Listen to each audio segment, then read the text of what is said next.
Welcome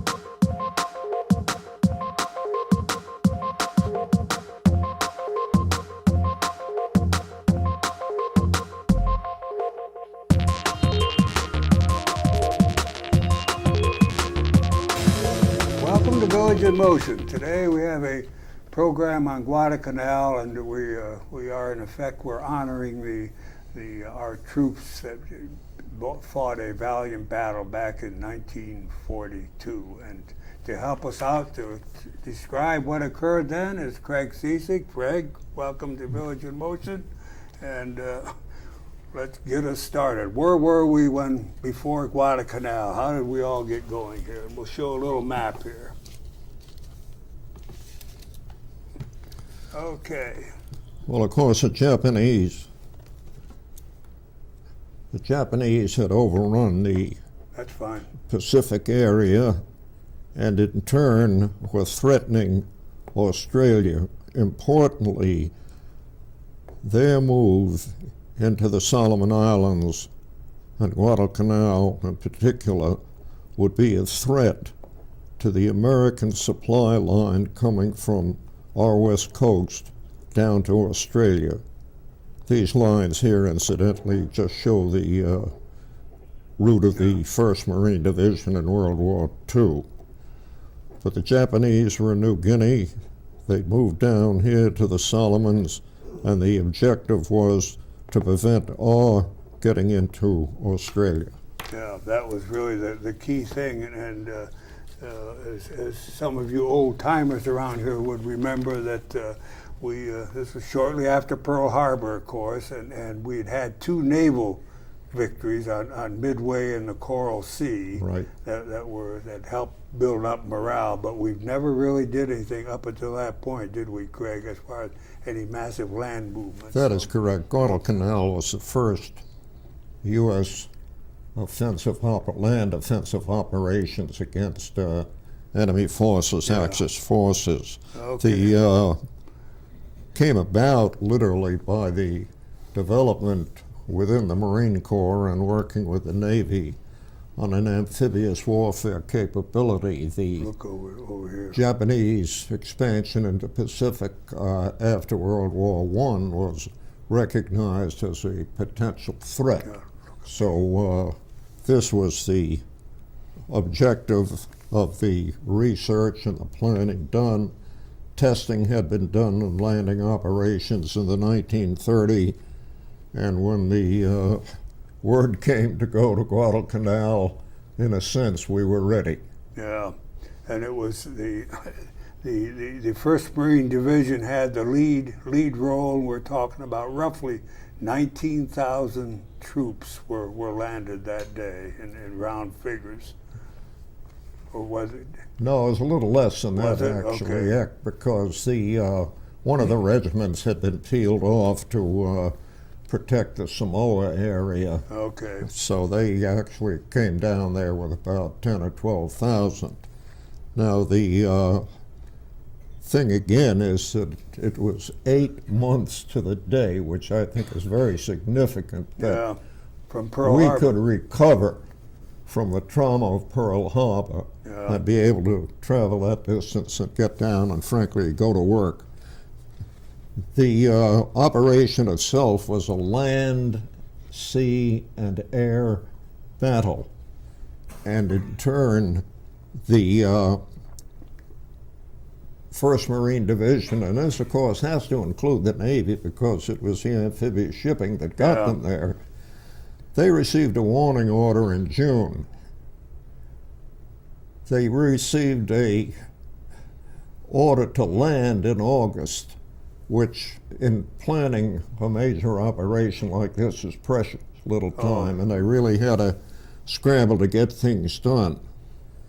Now, the initial landing on Guadalcanal itself was virtually unopposed. The Japanese were building an airfield there to, again, control these vital sea lanes. And they only had about 2,000 men on the island, and they were basically laborers. Yeah, I was going to say the folks that built the field were basically civilians and laborers building the field. Yeah.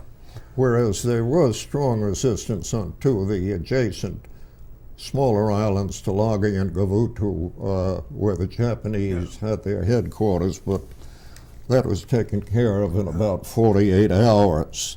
Now, Craig, on the initial landing, we want to give some credit here to the Army was involved, but not on the initial landing, right? That is correct. Basically, the Army came in later on, of course. Yes, the Army units, the Americal Division, and then eventually under General Patch, a corps came ashore, but this was really at the end as far as the 1st Marine Division was concerned. The key thing was that the 1st Marine Division commander, General Alexander Vandergrift, recognized that Henderson Field was the critical objective that had to be held at all costs. And in turn, he positioned his forces around there to do that. Did the initial landing, did we pretty well get the field right away without too much opposition? The initial landing, we not only got the field, but some of the old timers will tell you they got breakfast too, because they were so unaware that when the landing force came ashore, they took to the hills. They found breakfast still on the table. Yeah, really? Okay. And, so there was that. But much to come later on. Yeah. Oh, yeah. Okay. Yeah. So did they take the field the first day or two? The field was taken right away then? Literally immediately. However, it was not operational until 13 August when the elements of the 1st Marine Air Wing actually flew in and landed there. The Marine Engineer Battalion and the Pioneer Battalion finished the construction of the airfield. Yeah, okay. So then give us a little description. How about the battle then? Did we end up, our troops took the field, and so what happened then in general terms? Well, there were 3 major battles on Guadalcanal. Of course, there was constant contact with the enemy patrolling, this sort of thing. Yeah. The first was the Battle of the Tenarue River on 24 August, and here we have an example of a failure of a commander, the Japanese commander, to commit his forces properly. They had the Achiki Brigade, which came down from North China, and in turn, rather than waiting until he had all his forces ashore that could mass, Achiki took off with less than a full complement, so to speak, and was totally defeated. Greg, I've read some, and some historians have said that one of the big failures of the Japanese is that they approached it in sort of a piecemeal type attack rather than, as you, I think, just described, on getting your forces to do it. That actually occurred through much of the campaign. Really? They'd bring forces down there, but they would not wait till they all got there, so to speak. Yeah. And of course, one of the key parts played by our forces was the interception of these forces, and our coast watches, we can talk about them later, they were reporting in advance so that our aviation could attack the troop ships coming down. They finally had to resort to bringing, Japanese did, their people in at night. Yeah. There were 2 other significant battles in this time on the... both of them that year, right? Pardon? Both of them in that year, August and then October, I guess. Right. Both battles. Right. There were the battles for Henderson Field, and again, it was fought over the key terrain that dominated the land. Vandergrift recognized this. He had his forces positioned so they could best defend the field. Now, the thing that also is very important, talking about direct contact with the enemy, our troops, particularly in the area around Henderson Field, were taking a tremendous hammering on several occasions from major Japanese battleships that came down and literally unloaded naval gunfire. I'm talking about 8-inch and 14-inch rounds, and as you know, that's pretty big stuff. Yeah, let's get on a little bit on the naval part. But before you do that, the role of the Navy and what have you, before you do that, our troops, what the big effect of climate and terrain. I mean, that has, I guess, as big effect as the actual enemy fighting, didn't it, Craig? Am I correct there? And with the malaria and all the other crud that went on. Well, like you and I know that from personal experience as well, although fortunately I think when we were in that part of the world things had improved a bit. But yes, there was a shortage of quinine, which was about the only effective suppressant of malaria. Quinine is not a cure, but it's an effective suppressant. Now, the Japanese suffered tremendously from malaria as well. Our troops, particularly our Marines ashore, malaria, dengue fever, and many others. All in the fact, foot problems that. Yes, jungle rot, commonly called. Right. And the thing is that the casualties from diseases greatly exceeded the casualties from, you might say, enemy action, people being shot and killed. Yeah. And getting ahead when the Marine Division was finally relieved on 6th December and went to Australia, they were just a skeleton. Okay. Craig, let's get on a little bit on the naval operations here. The time is going by here. Tell us a little bit about that. Well, there were 7 major naval battles fought during this period. And I think the significant thing was that our surface ships, these were gunships, let's say, they went toe to toe with the Japanese. The Japanese had far greater experience because their fleet had been developed, expanded, way ahead of ours. They'd work together as teams, that sort of thing. But by the same token, it was a learning curve for our Navy. It was a successful learning curve in the end. If you like to count things, both of us lost, U.S. and Japanese, 29 major ships. Oh, really? The other thing is that the Navy, U.S. Navy casualties were almost 3 times the casualties on land. Oh, that's that's not a very known fact at all. And I think it's a tribute to them. For example, when the cruiser Juno was hit, there you have the famous story of the 5 Sullivan brothers. Yeah. There were over 1,400 people drowned from that terrible. one ship going down. Yeah. Greg, one of the things that the Marines during World War II in the Pacific, a tale that always went around is that the Navy deserted the Marines on Guadalcanal. Give us a little bit. Was that true or not? Just a shorthand version of that little myth. That is a canard, to say the least.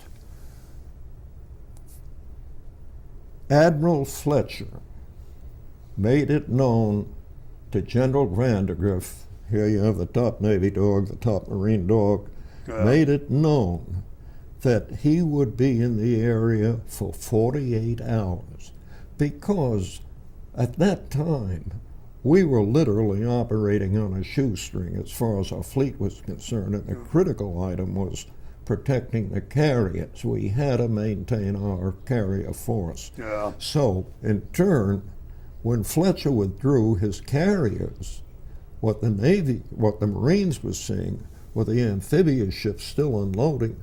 They had no choice but to go with the carriers because otherwise they were totally undefended from any air attacks. And remember, this was before we established air on the island. Yeah. So no, that The Navy did not desert the Marines. And it had no material effect on the Marines on their land operations, as far as known. Well, no, that had quite an effect because the Okay. ships were, the amphibious shipping was not fully unloaded with supplies. Okay. So there was a, you might say, a significant loss there of ammunition and food. But okay, yeah. Let's Yeah. hop on to the air operations now. Talk a little bit about that. Well, the air operations were continuous, and it was sort of an interesting. Why was it critical to have go over that again, to have Henderson Field? If you have Henderson Field, you're controlling, again, the Japanese ability to crack our supply line.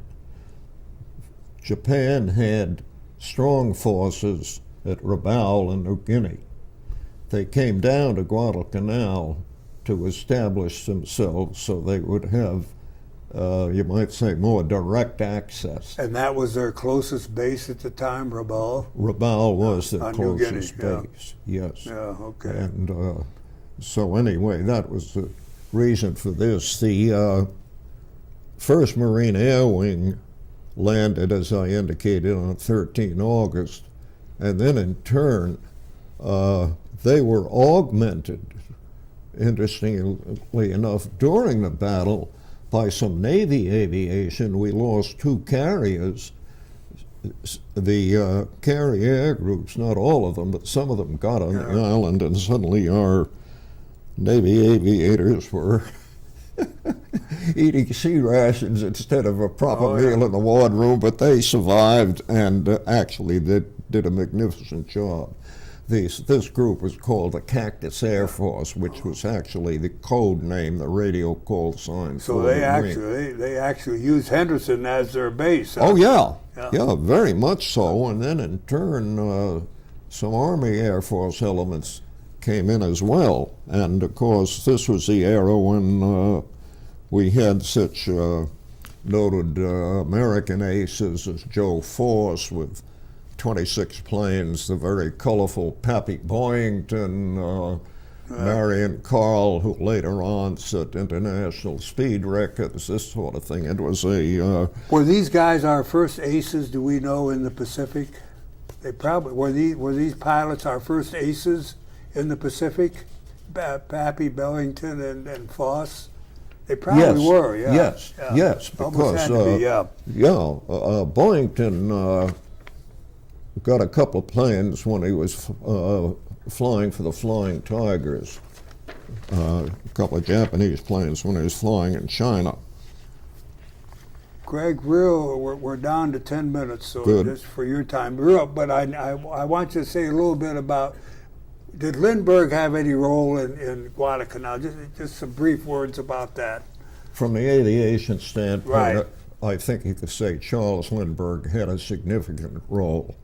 Unfortunately, he had a significant role as a civilian because of the controversy on his trip to Germany prior to the war.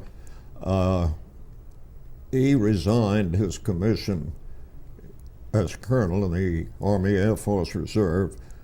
After Pearl Harbor, he asked to return, and for, I hate to say it, but frankly for political reasons, he was kept out. Yeah. So he was hired as a consultant by several of the major aircraft companies. And in turn, when they were having trouble with the development of the Corsair fighter used by both the Navy and the Marine Corps, it was Lindbergh that stepped in and, as an engineer, really solved some of the problems. Really? Furthermore, he was significant, and Joe Force credits him with this.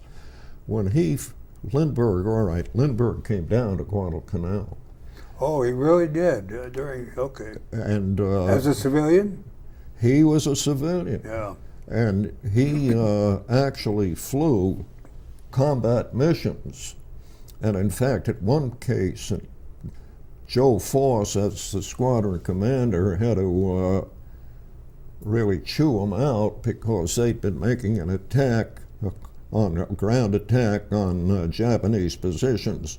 And then Lindbergh came back in for a second run solo, and of course that all the anti-aircraft fire was concentrated on his plane, but he obviously Really? survived. Yeah, I'll be darned. But he was really significant as a quiet contributor, which fits the man's personality. Well, anyway.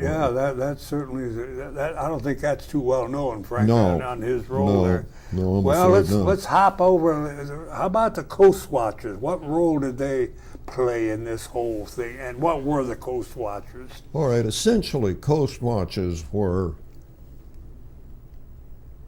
British Foreign Service men who were in the islands as administrators. Martin Clemens, for example, was the administrator for the Solomon Islands. He became very famous and well known as a coast watcher.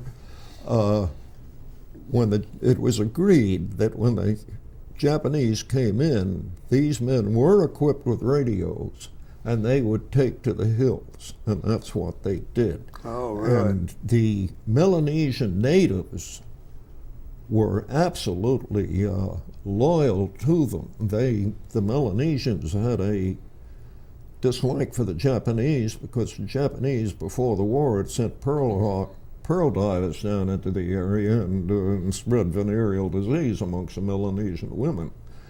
So they had the support.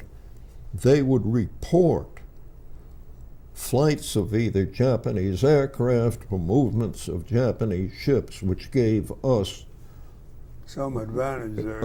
a heads up on what was coming, Yeah. which was really critical because we didn't have the technology we have today. No, that's amazing. Did they continue in a role throughout the Pacific War, or was it basically at the beginning? No, I think their role primarily ended after the move up the chain and after taking Rabaul. Yeah. I think that was pretty much the end of their activities. Yeah. Greg, now if you had to summarize the campaign there, what are some of the significant things that, like for example, what did the Japanese do right, or what did they do wrong, and what did we do that was good and bad, would you say, in your review of this?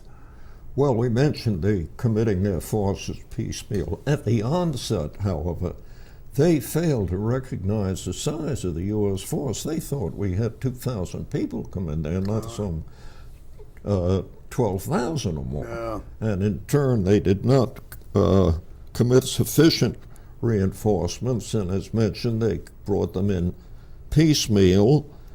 They had inadequate amphibious shipping compared to us. They did not develop an amphibious capability. They were ferrying troops down there on destroyers. In some cases, they actually had to run the boats up on the beach Really? to get the troops over the side. So they were never able to really land a larger force to counteract the Americans. No. Yeah. No, they were incapable of that. And When you think about it, that's sort of amazing, because as well planned as the earlier attack had been on Pearl Harbor, and everything was well thought out, that they would let this sort of slip through. well, there was an analogy there. If you flip to the other half of the world, Hitler overran France, and he had no amphibious force to go to England. Yeah. Yeah. Right. Okay. Okay. How about the U.S.? What did we really get out of all this? Well, first of all, of course, it was a tremendous test of the amphibious doctrine developed in the 30s. And the lessons learned were numerous, to say the least. For one thing, they learned they had to have greater naval gunfire support. It did support the validity of the amphibious concept. There was another example, the essential need of the cooperation as shown by the actions of Vandergrift and Admiral Nimitz in working together with the two forces Admiral Halsey, excuse me, not Nimitz. And then, of course, keeping the supply line open to Australia, because that permitted the further movement ultimately of MacArthur going on up the chain and up into the Philippines. It was a significant combined arms victory. We've mentioned the Navy, the Air Force elements, and the ground elements. Yeah. And Greg, I would I'd make a couple other observations. This Guadalcanal came at a time when we really needed. We had our naval victories, but we really had to show that, hey, we could fight these people and we could win. With we're not a fighting nation as such. We didn't believe in it, and here we had these basically young kids, many of them. The Marines had a few old timers there, but you're talking about 18, 19, 20-year-old kids getting in there for the first time. Most of them had never even shot a squirrel, much less a Jap. So it was quite a feat, quite a morale builder for the U.S. forces. Well, I mentioned to you earlier that Guadalcanal brought me into the Marine Corps. I was a senior in high school and 16 years old at the time, and I knew where I was going as soon as I graduated. Yeah. We've got. I want you to read something at the end of the program, but we have another minute before you do that. Real quickly, I had a note here about old Sergeant Major Jacob Souza, is it? And he was. Souza, yeah. Yeah, give us a little bit about him. He was sort of a colorful character, I guess. Souza was a retired sergeant major of the Solomons Island Constabulary Forces, who, when the Japanese landed, he brought his people to support Martin Clemens. The Japanese, at one occasion, captured him. They found some incriminating documents. They tied him to a tree. They tortured him. He was bayoneted in the throat and the chest. The Japanese left him for dead. Somehow or other, Souza not only was able to free himself, but with these wounds creep several miles to get the information on the Japanese. And he's a saint in that part of the world. Did we award him with any kind of medal later on, or do we know? He was awarded several British decorations, high decorations. Okay. I don't think he got a Victoria Cross, but I think he got some of the others. Greg, I'd like to end the program with you reading something that old Mr. Michener wrote. All right. And after you read it, I'm going to have a pause for just a few seconds. And I think our audience will understand it after you read it. So if you would, this is the epilogue. They will live a long time, these men of the South Pacific. They had an American quality. They, like their victories, will be remembered as long as our generation lives. After that, like the men of the Confederacy, they will become strangers. Longer and longer shadows will obscure them, until their Guadalcanal sounds distant on the ear, like Shiloh and Valley Forge.